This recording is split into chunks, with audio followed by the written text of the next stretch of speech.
Hanap. Hello. Ngayon, alis na ako dito sa may Caloocan. Pupunta naman ako sa San Ildefonso. Ah, ngayon, tingnan natin kung ilang minuto magmula rito. Orasan ko. Ang oras is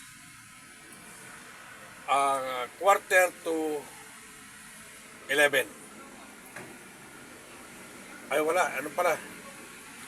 10:51. 10:51. So, tingnan ko kung anong oras ko makarating doon.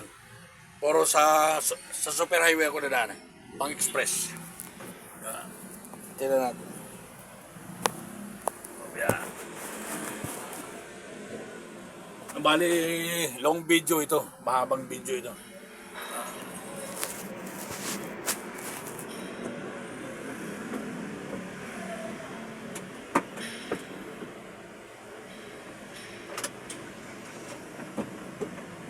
Okay.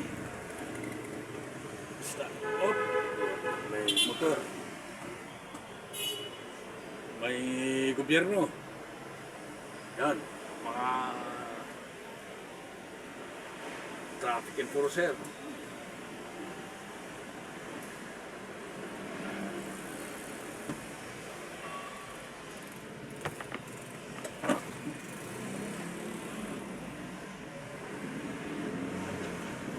Liliko ko dito sa may 7 Avenue. Wow.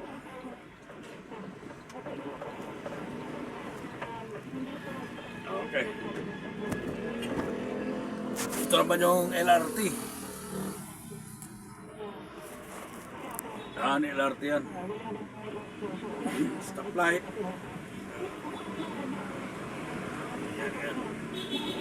Yan, diretso. Oops. Lahat ng ano dito, nagawa ni Duterte ng paraan kung paano mawala yung traffic. Kaso yung gobyerno natin, kung sino yung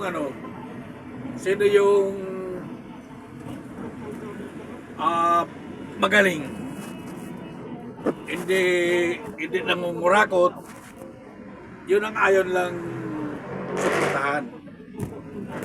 Bagkus kanila pang usigin sa mga nagawa niyang mabuti. Kaya yung naumuno sa atin ngayon,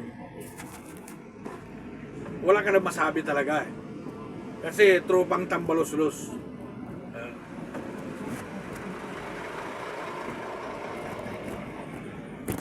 Tropang tambalos-los eh.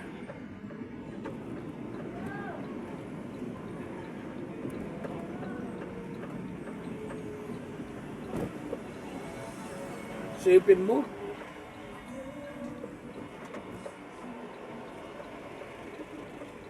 gumawa ka ng mabuti. Ngayon, ikaw yung puusigi. Tama ba yan? Pero hindi sila obra ngayon. Sa mga Duterte, maraming supporter sa Duterte talaga. Yung mga durugista. Pagka si Sara yung nakaupo, or si Paulo, or si Baste, tukhang yan sila. Saka sana ang wish ko lang talaga na maipasa yung batas ng death penalty para sa mga kurap, mga magnanakaw, mga adik, para lang sa mga masasama. Tayong mga gumagawa ng mabuti, huwag tayong matakot pagka naipasa yung death penalty na yan. Kasi siraulo naman yung bibitahin tayo na wala tayong kasalanan. Para lang sa mga siraulo. Yung batas na yun. Kaya ako, gusto ko talagang may pasa yun eh. Isipin mo, ngayon magre-retire na ako sa sa August, magre-retire na ako sa trabaho ko eh. Ngayon yung SS delikado pa. Kasi ginamit nila yung pera ng SS. Yung pilit ka eh hindi ko pa nagamit. Salamat lang talaga ako na kahit paano, kahit may contribution ako sa PhilHealth, sa awa ng Panginoon, hindi niya ako binigyan ng karamdaman. Na doon ako sampalataya sa Panginoon na pagka na kahit masama ka, tinitinan pa rin yung kabutihan. Dito naman ako sa mga guys, sa NLEX, pabalik lang ako kanina, doon ako sa kabila. Tapos yun, dito naman ako yun. Papunta naman ako ng ng NLEX, patungong San Ildefonso, Bulacan. Itong lugar na ito, part of Caloocan pa ito eh. Caloocan City.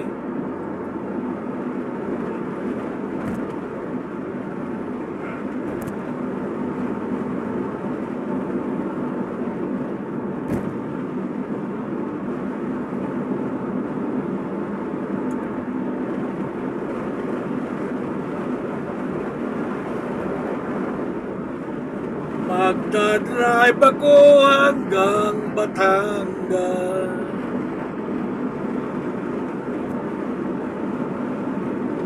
Magdadrive ako kahit saan.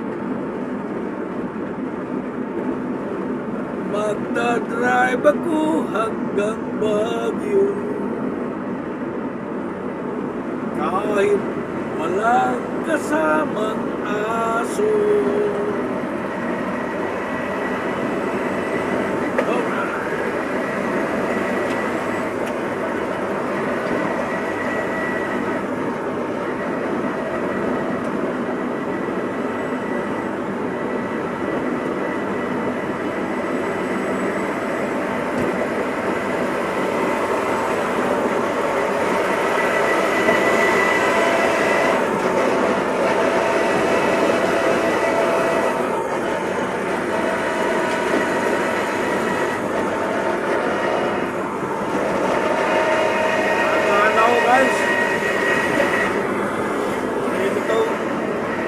Service eh. Pagka tumatakbo na ako ng 120, wala, parang parang lilipa rin eh. Takbo ko dito 80, 90.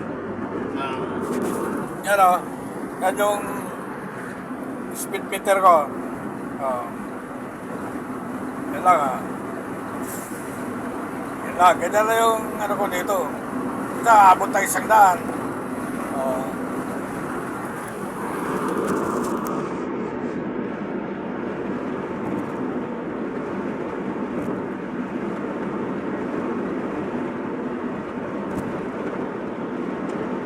Here comes the sun.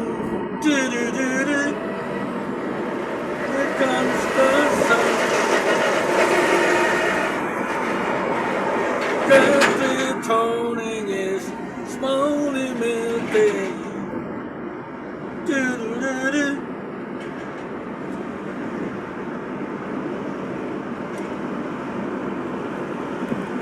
Ito lang.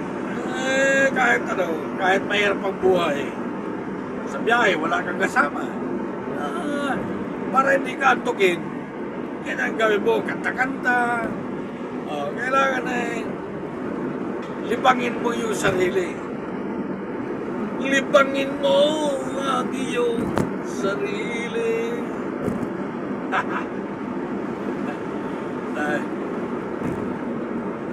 Ay, shoutout pa dyan sa ano, sa mga tropa ko dyan sa Aglamang, Matanao, Davao del Sur, at saka sa Colon Sabak, Matanao, Davao del Sur, lalo sa mga Suliman, Lasip family.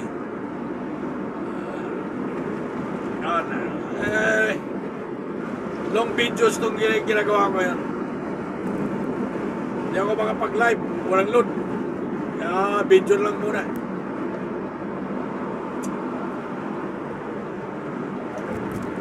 Ups. Dito na ako sa may may toll gate. Yung toll gate dito, dalawa. Mayroong RFID na may bayad. Tapos dito ako sa walang bayad. Sa no tailgating. Doon ako magbabayad doon sa unahan, no? Sa ano. So wala akong RFID, walang load.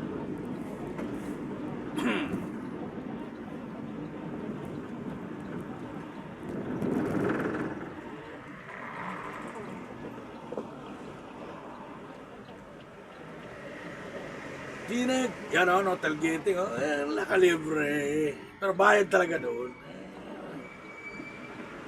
Sa Pulilan.